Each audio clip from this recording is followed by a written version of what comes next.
నమస్తే studios news కి స్వాగతం. వార్తల్లో ముందుగా ముఖ్యాంశాలు. ఎస్ఎస్ఆర్ బొటానికల్ గార్డెన్ లో బెల్ చెట్టును నాటి నివాళులు అర్పించిన ప్రధాని మోడీ.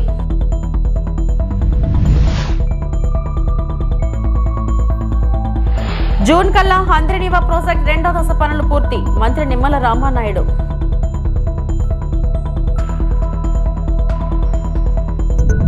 ఎస్ఎల్బీసీ సొరంగంలోకి రోబో, ముమ్మరంగా కొనసాగుతున్న గాలింపు.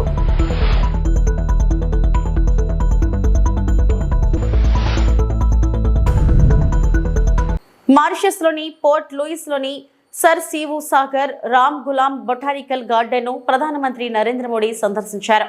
అక్కడ ఆయన పుష్పగుచ్చం ఉంచి పవిత్రమైన బెల్ చెట్టును నాటారు. ఈ సంకేత సంజ్ఞ భారతదేశం మరియు మారిషస్ మధ్య లోతైన పాతుకుపోయిన సంబంధాలను హైలైట్ చేస్తుంది. ఆయనతో పాటు మారిషస్ ప్రధానమంత్రి నవీన్ రామ్ గులాం కూడా ఉన్నారు. ఇది రెండు దేశాల మధ్య బలమైన దౌత్య మరియు సాంస్కృతిక సంబంధాన్ని ప్రతిబింబిస్తుంది. बहुत करीबी संबंध रखता है भारत और मॉरिशस के इतिहास को सम्मान देता है भारत। और सर शिव सागर रामगुलम को श्रद्धांजलि अर्पित की है प्रधानमंत्री ने। ये प्रधानमंत्री का मॉरिशस का दौरा जो 2015 में पहला दौरा, जिसके बाद अब दूसरे दौरे राजकीय दौरे के तहत प्रधानमंत्री पहुंचे हैं मॉरिशस। पोर्ट लुइस के इस सर शिव सागर रामगुलम बोटानिकल गार्डन में सर शिव सागर को नमन करते हुए, पुष्पांजलि अर्पित करते हुए और भारत के करोड़ों देशवासियों की ओर से उन्हें श्रद्धांजलि अर्पित करते हुए प्रधानमंत्री नरेंद्र मोदी मॉरिशस के इस सर शिव सागर रामगुलम बोटानिकल गार्डन में। हर देश का अपना एक इतिहास होता है और इस इतिहास को जब दूसरे देश मान्यता देते हैं तो ये देश के लिए भी गौरव की बात होती है।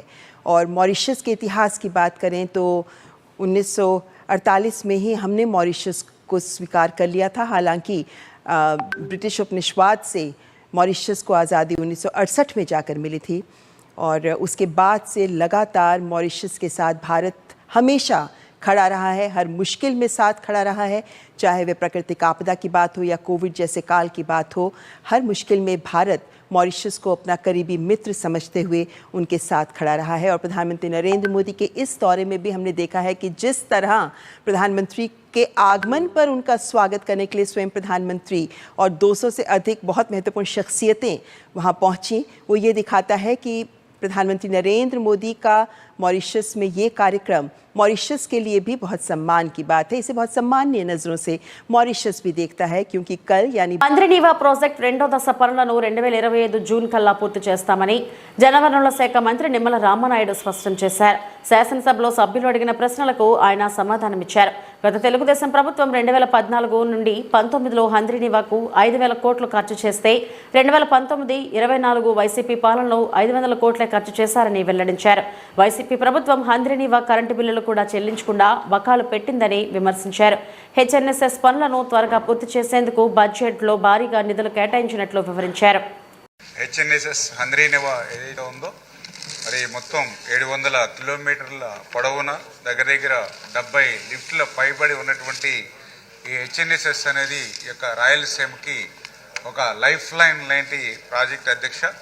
అందుచేతే ఆ రోజు కానీ ఈ రోజు కానీ ఎప్పుడు కూడా చంద్రబాబు నాయుడు గారు ఈ హెచ్ఎన్ఎస్ఎస్కి అత్యంత ప్రాధాన్యత ఇస్తున్న విషయాన్ని కూడా మరి ఈ సందర్భంగా ముందుగా మీకు కూడా గుర్తు చేస్తూ మరి అందులో కూడా పర్టికులర్గా మరి ఏదైతే ఈ హెచ్ఎన్ఎస్ఎస్కి సంబంధించి మరి ఈ బడ్జెట్లో కూడా పెద్ద ఎత్తున దగ్గర 3,040 కోట్ల రూపాయలు మరి అత్యధికంగా హెచ్ఎన్ఎస్ఎస్కి అంటే కరెంటు బిల్లులతో సహా కలిపి ఈరోజు మరి ఇక నిధులు ఈ యొక్క బడ్జెట్లో కేటాయించారని అంటే ఈ హంద్రీనీవా ప్రాజెక్టు పూర్తి చేయడం మీద హంద్రీనీవా ద్వారా మరి ఏదైతే అత్యంత వెనకబడినటువంటి కర్నూలు, అనంతపురం, చిత్తూరు ఉమ్మడి జిల్లాలకు సంబంధించినటువంటి రైతాంగానికి సాగునీరు, త్రాగునీరు అందించడంలో ఈ యొక్క ప్రభుత్వం యొక్క కృతనిశ్చయం అనేది అర్థమవుతున్నటువంటి పరిస్థితి అధ్యక్ష.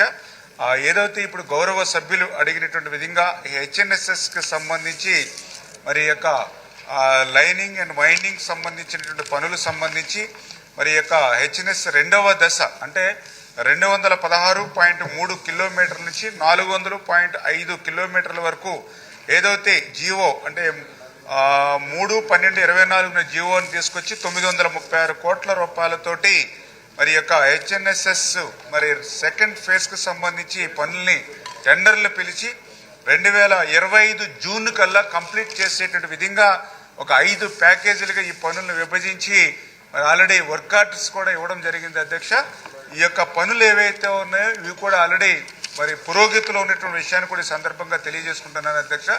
ఈ రకంగా అంటే ఈ యొక్క పనుల్ని పురోగతిలో పెట్టడం ద్వారా రేపు 2025 జూన్ కల్లా పనులు పూర్తి చేయాలనేటువంటి లక్ష్యంతో చంద్రబాబు నాయుడు గారు ఇచ్చిన లక్ష్యంతో పనిచేయడం ద్వారా ఈ యొక్క 216 కిలోమీటర్ జీడిపల్లి దగ్గర అంటే ప్రజెంట్ చూస్తే ఇప్పుడు కేవలం 1200 క్యూసెక్కులు మాత్రమే ఇప్పుడు నీరు ఇవ్వగలుగుతున్నాం అధ్యక్ష.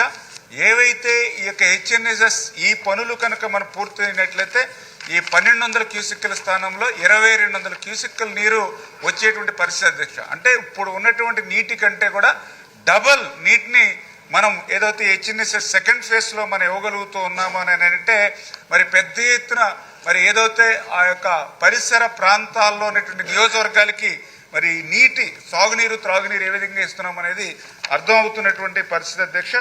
మరి అదేవిధంగా ఏదైతే మరి ఈ లైనింగ్ ద్వారా కూడా మరి పెద్ద ఎత్తున అంటే జలాలు కూడా అంటే మేము కొంతమంది అపోహలు కూడా ఉన్నాయి. అదైతే ఈ యొక్క మెయిన్ కెనాల్ మరి లైనింగ్ ద్వారా మరి ఏదైనా భూగర్భ జలాలు తగ్గేటువంటి పరిస్థితి ఉందనంటే మరి ఖచ్చితంగా ఏదైతే ఆ యొక్క నియోజకవర్గాలకు సంబంధించి చెరువులు ఏవైతే ఎక్కడెక్కడ ఉన్నాయో ప్రతి చెరువులకి కూడా ఈ మెయిన్ కెనాల్ నుంచి ఓటీలు తీసుకుని తద్వారా ప్రతి చెరువుని కూడా నింపేటువంటి బాధ్యత తీసుకోవాలని చెప్పేసి కూడా ఇరిగేషన్ శాఖ తీసుకోవడం, దానికి సంబంధించిన ఎస్టిమేషన్ కూడా ప్రిపేర్ చేసుకోమని చెప్పడం జరిగింది అధ్యక్ష. అంచేత ఈ పనుల్లోనే ఈ మెయిన్ కెనాల్ నుంచి ఓటీల ద్వారా అన్ని చెరువులు కూడా ఆ నియోజకవర్గాల్లో నింపడం జరుగుతుంది అధ్యక్ష. అదేవిధంగా ఏదైతే సబ్ కెనాల్స్ కానీ అదేవిధంగా వాగులు కానీ మరి చెరువుల ద్వారా నీరు ఆ రిజర్వాయర్ల ద్వారా ఆ నియోజకవర్గాలకు వస్తుంది కాబట్టి తద్వారా ఇంకా భూగర్భ జలాలు ఆ నియోజకవర్గాల్లో పెరిగేటువంటి పరిస్థితి కూడా ఉంటుందని చెప్పి మీ ద్వారా కూడా ఈ సందర్భంగా మరి తెలియజేసుకుంటూ మరి మీ ద్వారా గౌరవ సభ్యులకి అంటే ఏదైతే 2019, 2024 గత ప్రభుత్వంలో మరి 50% ఓట్లు ఇచ్చారు, 151 సీట్లు ఇచ్చారు.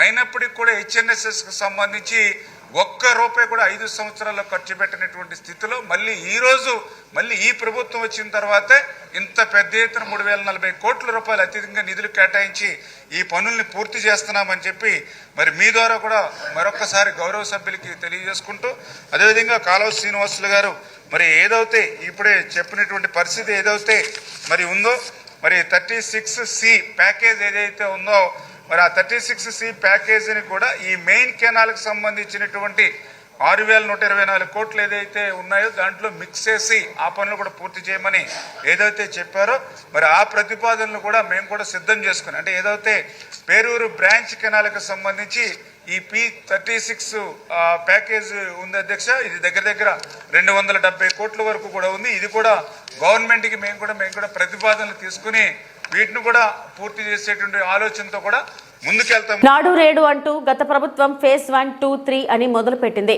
ఫేజ్ 1 పూర్తిగా చేయలేదు. ఫేజ్ 2లో అనేక పనులు పెండింగ్ ఉన్నాయి. ఫేజ్ 1, ఫేజ్ 2 పెండింగ్ పనులు పూర్తి చేయడానికి 4789 కోట్లు ఖర్చు అవుతుంది. పిల్లలను విద్యకు దూరం చేసే జీవో 117ని మా కూటమి ప్రభుత్వం రాగానే రద్దు చేసింది. ప్రత్యామ్నాయం తీసుకొచ్చి ఎక్కడైతే మౌలిక సదుపాయాల అవసరం ఉందో తెలుసుకొని రేటింగ్ మెకానిజం ప్రకారం పనులు చేస్తాం అని నారా లోకేష్ అన్నారు. 10 కోట్ల రూపాయలు మన ప్రభుత్వానికి అవసరం ఉంది అధ్యక్ష. ఇదంతా చూసిన తర్వాత ఫస్ట్ నేను అనుకుంది, ఎందుకంటే ఈ కుటుంబీ ప్రభుత్వం ఏర్పడడానికి ప్రధానమైన కారణం కూడా మనం 117 జియో రద్దు చేస్తామని చెప్తాం జరిగింది. ఎందుకంటే విద్య అనేది పిల్లలకి దూరం అవుతుంది, మళ్ళీ ప్రాథమిక విద్య తీసుకురావాలన్న ఆలోచనతో ఆ ఫోకస్ కి వెళ్దామనే లక్ష్యంతో ఉన్నాం అధ్యక్ష. దాంట్లో భాగంగా ముందర జియో 117 కి ఆల్టర్నేటివ్ తీసుకురావాలి. అది చూసుకున్న తర్వాత ఎక్కడ ఇన్ఫ్రాస్ట్రక్చర్ అవసరం ఉందో అది బేస్ చేసుకుని ఇన్ఫ్రాస్ట్రక్చర్ బిల్డ్ చేయాలనే లక్ష్యంతో మన ప్రభుత్వం ఉంది అధ్యక్ష. దాంట్లో అధ్యక్ష మీరు చూస్తే ఇన్ఫ్రాస్ట్రక్చర్ కూడా అనేక స్టార్ రేటింగ్ ఇస్తాం జరిగింది అధ్యక్ష. 0, 1, 2, 3, 4, 5 స్టార్. ఎందుకు చేసామంటే నేను కూడా వ్యత్యాసం చేశాను. కొన్ని పాఠశాలలో ఇన్ఫ్రాస్ట్రక్చర్ అన్ని ఉన్నాయి, బెంచ్లు ఉన్నాయి, టీవీలు ఉన్నాయి, రంగులు ఉన్నాయి. కొన్ని పాఠశాలలో అసలు ఏమి లేవు అధ్యక్ష. అంటే కంప్లీట్ ఎక్స్ట్రీమ్స్ నాకు ఫీల్డ్ లో కంపెనీ ఇది కరెక్ట్ కాదని భావించి కొన్ని నిర్ణయాలు. ఒకటి లీక్ ప్రూఫ్ బిల్డింగ్, అన్నిటికీ పెయింట్ ఉండాలి, ఎలక్ట్రిసిటీ ఉండాలి, ఫంక్షనల్ టాయిలెట్ ఉండాలి, డ్రింకింగ్ వాటర్ ఫెసిలిటీస్ ఉండాలని నిర్ణయం తీసుకున్నాం. దీంట్లో భాగంగా మనం అనేక రేటింగ్ మెకానిజం ఏర్పాటు చేసాం. ఆ రేటింగ్ ఎట్టి చేస్తున్న వివరాలు గౌరవ సభ్యులు కూడా నేను పంపిస్తాను అధ్యక్ష. దాంతో వాళ్ళు కూడా ఒక ఐడియా వస్తుంది. దాన్ని బట్టి వాళ్ళ నియోజకవర్గాల్లో ఎందుకు ఒక పాఠశాల ఆ రేటింగ్ వచ్చిందని కూడా తెలుసుకుని అది ఎట్లా ఇంప్రూవ్ చేయాలో వాళ్ళు కూడా ఒక అవకాశం ఉంటుంది అధ్యక్ష ఇప్పుడు వాస్తవంగా అధ్యక్ష అన్ని ప్రభుత్వ పాఠశాలల్ని మనం 5 స్టార్స్ రేటింగ్ తీసుకురావాలి. సుమారుగా ఈ రోజు SSR రేట్ ప్రకారం 13,526 కోట్ల రూపాయలు అవసరం ఉంది అధ్యక్ష. సో ఇదేదో ఒక్క రోజులో చేస్తాం, ఒకేసారి అయిపోతుంది అనుకుంటాం, ప్రమాదకరం. చేయలేము అధ్యక్ష. ఒక రోజు అయ్యే పని కాదు. అందరం కలిసికట్టుగా పని చేస్తే ఒక 5 నుంచి 7 సంవత్సరాలు పడుతుంది అధ్యక్ష.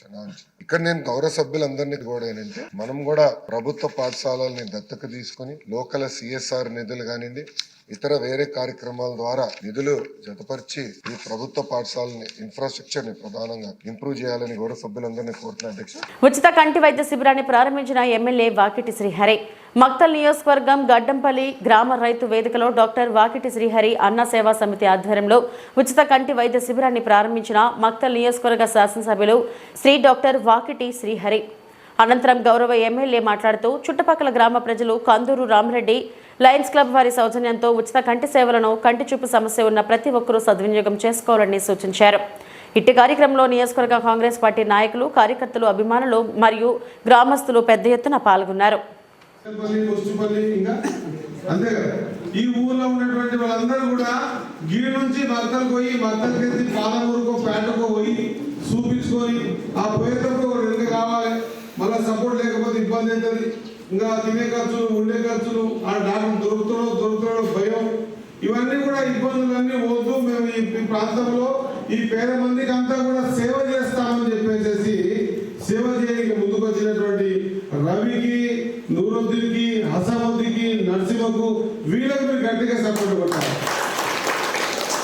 మరి ఈ కార్యక్రమాన్ని రైతు వేదిక వల్ల ఆయా ప్రాంతంలో లీడర్లంతా పట్టుకొని ఈ రాజకీయ కోసం కాదు, ఈ ప్రాంతంలో ఉన్నటువంటి ఈ కళ్ళు చూపు తక్కువ ఉంటుంది, కొంతమందికి దూరం చూపు లేకుంటుంది, కొంతమంది దగ్గర చూపు లేకుంటుంది, కొంతమంది కన్ను గుడ్డు మీద పువ్వు వస్తుంది, పూత వస్తుంది. ఇవన్నిటినీ కూడా లేదా మనం ఇంకా లోతుగా ఆలోచన చేస్తే ఆపరేషన్ చేసేటువంటి పరిస్థితి వస్తుంది.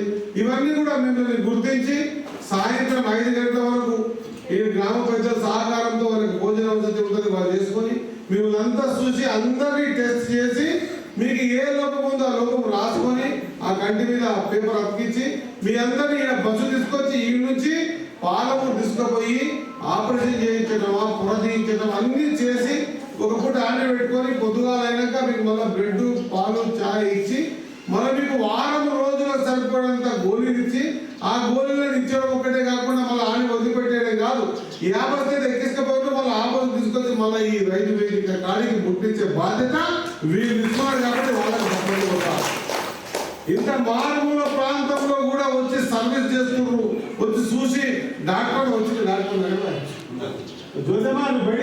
మంగళగిరి నందుగల ఆర్ఆర్ కన్వెన్షన్ హాల్ నందు రాష్ట్ర బీసీ సంక్షేమ సంఘం రాష్ట్ర అధ్యక్షుడు కేశవ శంకర్రావు ఆధ్వర్యంలో రాష్ట్ర మహిళా విభాగం ప్రమాణ స్వీకార మహోత్సవ కార్యక్రమం నిర్వహించారు. ఈ రాష్ట్ర మహిళా విభాగంలో వావిలాల సరళాదేవిని రాష్ట్ర గౌరవ అధ్యక్షురాలుగా ప్రమాణ స్వీకారం చేయడం జరిగింది. కార్యక్రమంలో రాష్ట్ర బీసీ మరియు చేనేత మంత్రి వర్యులు ఎస్ సావిత్రమ్మ ముఖ్య అతిథిగా హాజరయ్యారు. ఈ సందర్భంగా సరళాదేవికి గౌరవ అధ్యక్షురాలుగా నియమితులైన పత్రాన్ని రాష్ట్ర మంత్రి వర్యులు సవితమ్మ మరియు కేసన శంకర్రావు చేతుల మీదుగా అందజేశారు. అనంతరం బాధ్యతలు చేపట్టాల్సిందిగా శంకర్రావు కోరటం జరిగింది. అనంతరం మహిళలకు సీమంతాలు, మెరిట్ స్టూడెంట్స్ కు బహుమతులు ప్రదానం చేశారు. మహిళా కార్యక్రమంతో ఎంతో వేడుకగా ఈ కార్యక్రమాలు నిర్వహించారు.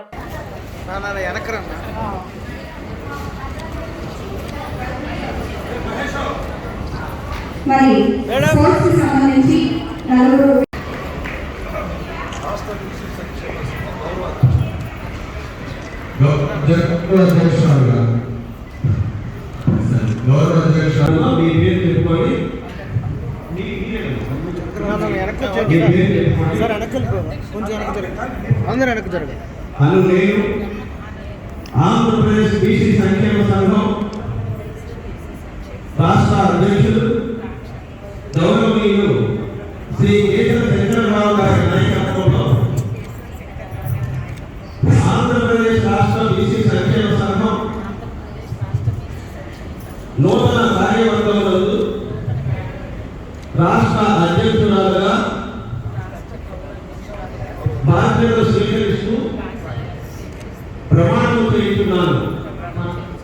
నేటి నుండి రాష్ట్ర నాయకత్వం నాకు అప్పగించిన బాధ్యతలను పూర్తి స్థాయిలో నిర్వహిస్తూ రాష్ట్రంలో బీసీ సంక్షేమ సంఘ అభివృద్ధిని లక్ష్య సాధనకు నా వంతు కృషి చేస్తానని ప్రారంభేశాలకు అతీతంగా రాష్ట్రంలోని వెలువడిన తరగతుల వారి సమస్యల పట్ల రాజ్యాంగబద్ధమైన విషయాల పట్ల అవగాహన పెంచుకొని వారికి నిరంతరం అందుబాటులో ఉంటూ సమాజ నిర్మాణానికి సహస్రత నా వంతు కృషి చేస్తానని భగవంతుని సాక్షిగా దైవం మానుష్య రూపేణ అనుసంధాన వెలువబడిన తరుణుల వారి సాక్షిగా ప్రమాణం చేస్తున్నారు.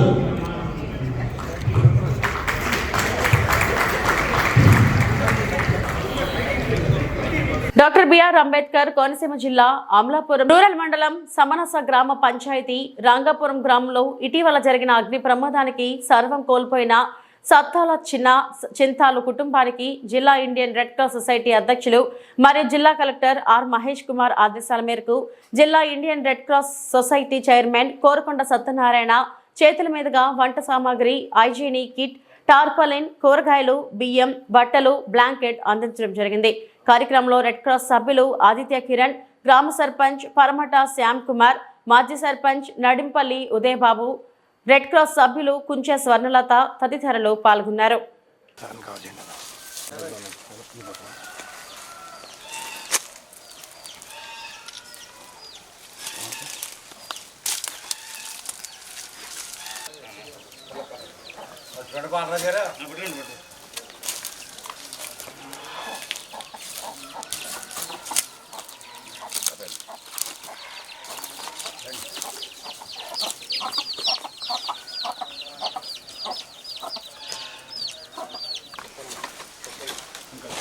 ఈరోజు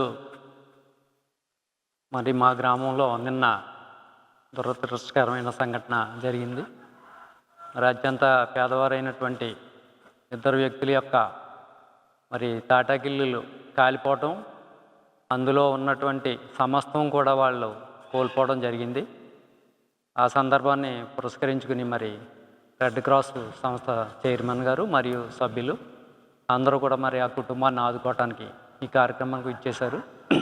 వారికి ప్రత్యేకమైన కృతజ్ఞతలు తెలియజేసుకుంటున్నాం, వారి కుటుంబం తరపున, మా గ్రామం తరపున కూడా.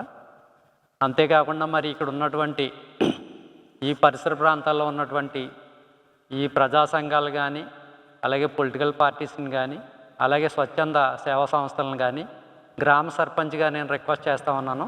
అత్యంత నిరుపేద కుటుంబం, మరి ఆ కుటుంబాన్ని అందరూ కూడా ఎవరికి తోచిన స్థాయిలో వారు అందరూ కూడా మరి ఆదుకుని వాళ్ళని నిలబెట్టవలసిన బాధ్యత మనందరిపైన ఉంది.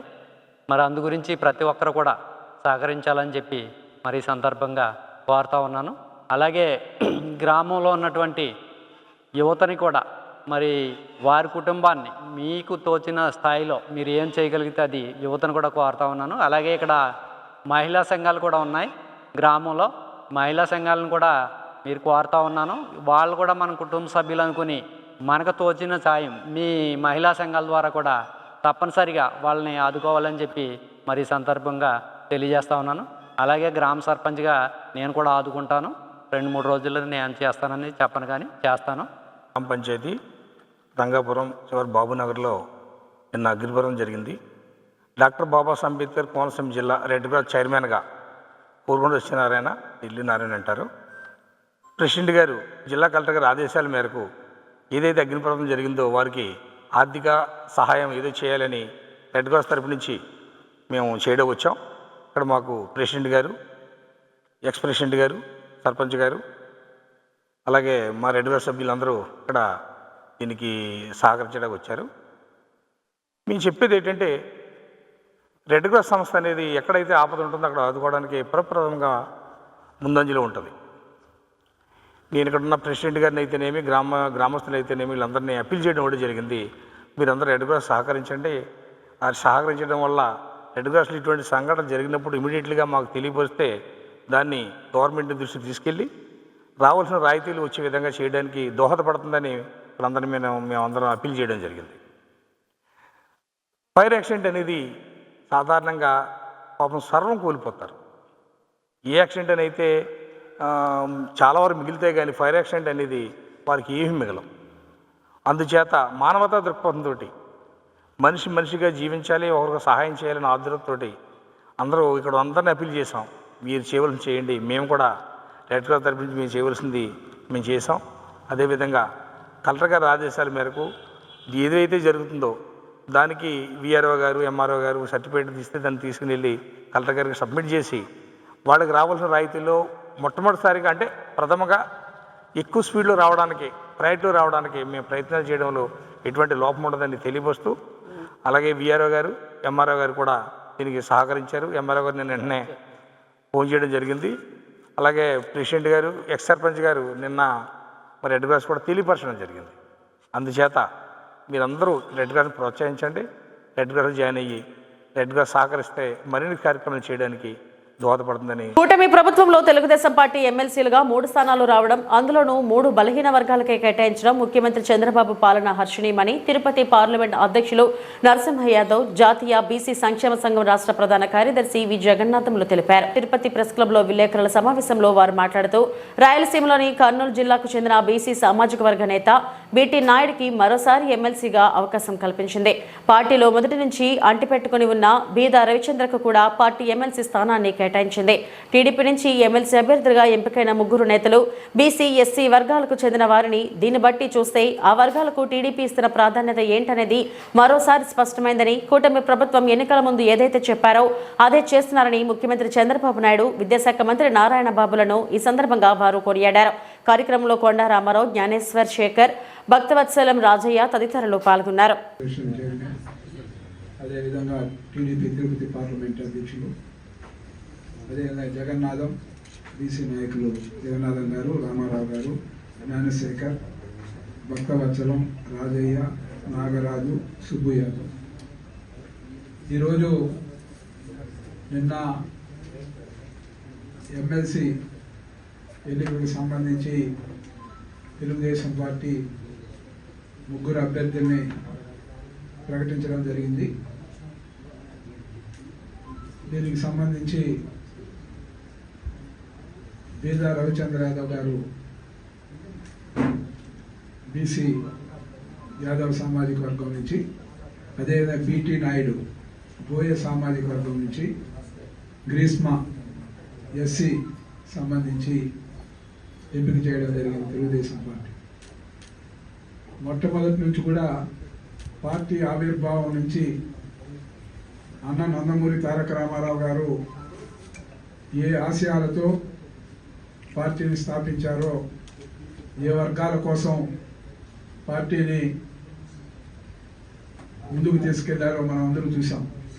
ఉమ్మడి ఆంధ్రప్రదేశ్లో వెనుకబడిన వర్గాలకు సంబంధించి ప్రప్రదంగా కూడా రాజకీయంగా ఉన్నతమైన పదవుల్లో నియమించడమే కాకుండా అందరికీ కూడా గతంలో ఆ వర్గాలకి, ఏ వర్గాలైతే బలహీన వర్గాలు, పేదలకు సంబంధించిన వర్గాలు ఏవైతే ఉన్నాయో వాళ్ళందరికీ కూడా రాజకీయంగా ఉన్నత స్థానంలో కూర్చోబెట్టిన చరిత్ర తెలుగుదేశం పార్టీ, ఎన్టీ రామారావు, చంద్రబాబు నాయుడు గారిదని ఈ సందర్భంగా మళ్ళీ గుర్తు చేస్తూ, నిన్న జరిగిన ఎంపిక చూస్తే 3 స్థానాల నుంచి పోటీ చేయాల్సిన పరిస్థితి వస్తే 3 కూడా ఒక ఎస్సీ, 2 బీసీలు కేటాయించారంటే వెనుకబడిన వర్గాల పట్ల తెలుగుదేశం పార్టీకి ఏ విధంగా తెలుగుదేశం పార్టీ ప్రాముఖ్యతనిస్తా ఉందో అదే పందాలో ఈరోజు నేటి ముఖ్యమంత్రి శ్రీ నారా చంద్రబాబు నాయుడు గారు, అదేవిధంగా జాతీయ ప్రధాన కార్యదర్శి మంత్రివర్యులు నారా లోకేష్ గారు ఎన్టీఆర్ చూపిన బాటలో పయనిస్తూ ఆయన యొక్క ఆశయ సాధన కోసం ఏ వర్గాలను అయితే తెలుగుదేశం పార్టీ హక్కును చేర్చుకునిందో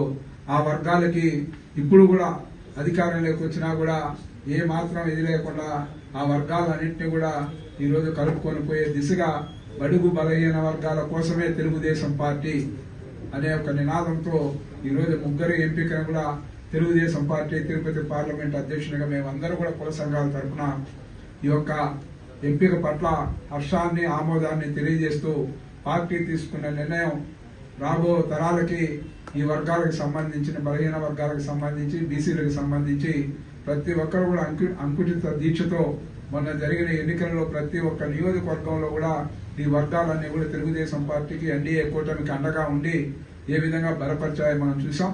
అదే విధంగా వాళ్ళ రుణం తీర్చుకునే దిశగా ఈ రోజు తెలుగుదేశం పార్టీ అధినేత శ్రీ నారా చంద్రబాబు నాయుడు గారు మనం చూస్తే ఏదైతే అత్యున్నతమైన పదవుల్లో కూడా అన్నింటిలో కూడా ఏ విధంగా బీసీలకు అగ్రపీఠ వేశారో మనం చూసాం.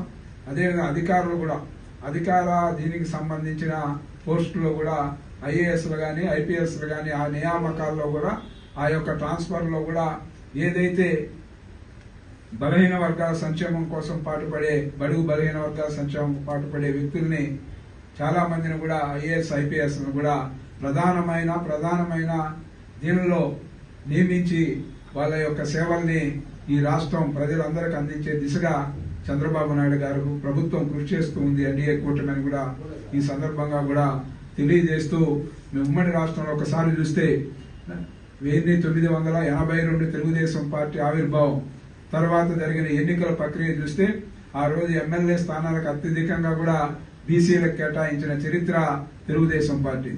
అదేవిధంగా శాసన మండలిలో కూడా ఎప్పుడు ఎంపిక చేసినా కూడా బీసీలకి అగ్రపీఠం వేసిన చరిత్ర ఒక చంద్రబాబు నాయుడు తెలుగుదేశం పార్టీ ఎన్టీ రామారావు గారు. ఇవి ఇప్పటివరకు నా బులెటిన్ అప్డేట్స్. నమస్తే.